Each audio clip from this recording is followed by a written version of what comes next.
Hey YouTube, what's going on? Shinfitz here. And I was thinking about this idea called Throwback Thursday, and what Throwback Thursday would be is just having a short discussion about the past of Yu-Gi-Oh! Just me talking about what I remember from the past.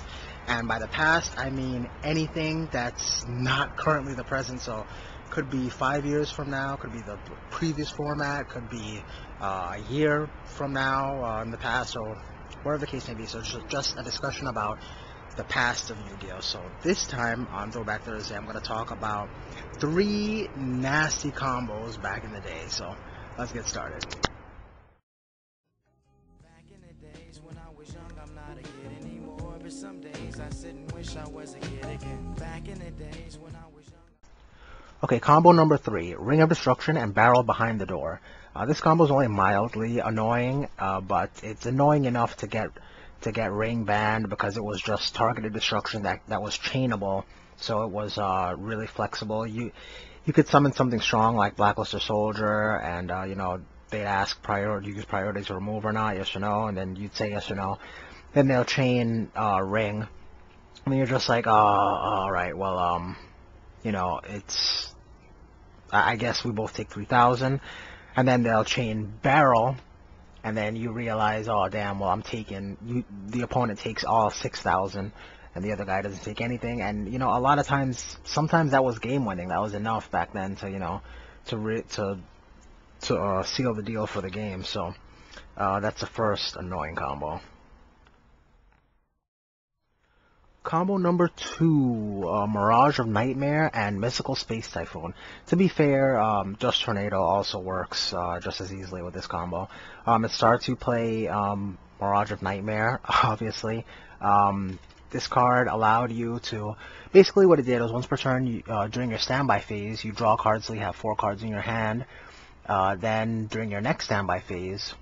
I'm sorry, during your opponent's standby phase, you draw cards until you have 4 in your hand, and then during your standby phase, you discard cards equal to the amount of cards that you drew. So typically, the design of the card was you play it, then come your opponent's turn. Most people would play it when they only had 1 or no cards in their hand, obviously. Then your opponent's standby phase would come, you draw 3 to 4 cards. Then during your standby phase, you discard the same amount, 3 to 4 cards, and then you end up with the same amount of cards that that you began with, but you're cycling through whatever cards you wanted. However, back then there was 3 Mystical Space Typhoons per deck, and you could also run 3 Dust Tornado to set it along with Mirage, so that you made sure that you destroy it during the draw step, or during their end phase, or whatever the case may be, before your standby phase came.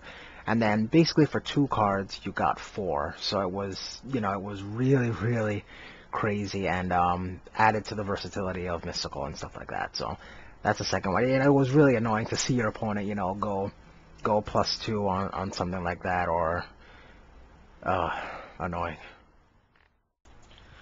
And combo number 1, the granddaddy of them all, the Checkmate.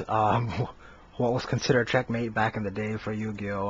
Sangen, Chaos Emperor Dragon, and Yatagaratsu. So the way this combo would work is you would start with Sangen on the field.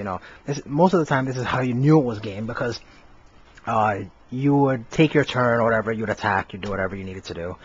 Then during the end of your turn, your opponent still has a monster on the field, and if they have Chaos Emperor Dragon in their hand, then unless you can stop it somehow with Solemn or something like that, then it was over. Because if that one card on the field, that monster, was Sangen, they'd have Sangen on the field, they would special summon Chaos Emperor Dragon. If you couldn't respond to that, they would use his effect, blow everything up, cards in your hand, cards on the field, everything is destroyed. They use Sangen's effect to search for Yatagaratsu and just attack directly. And you can't draw during your turn, so literally that 200 or whatever Yata is just eventually kills you, because it goes unopposed turn after turn.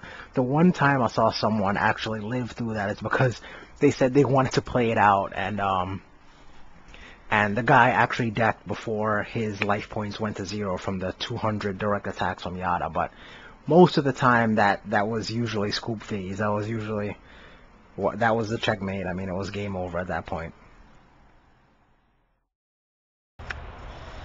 So that's gonna be it. 3 nasty combos from back in the day. If you liked it, please let me know what you think about Throwback Thursday. If you want me to continue this or not, and give me what 3 combos that you remember from back in the day that you felt were just disgusting when your opponent did them to you. Thanks a lot. See you guys later.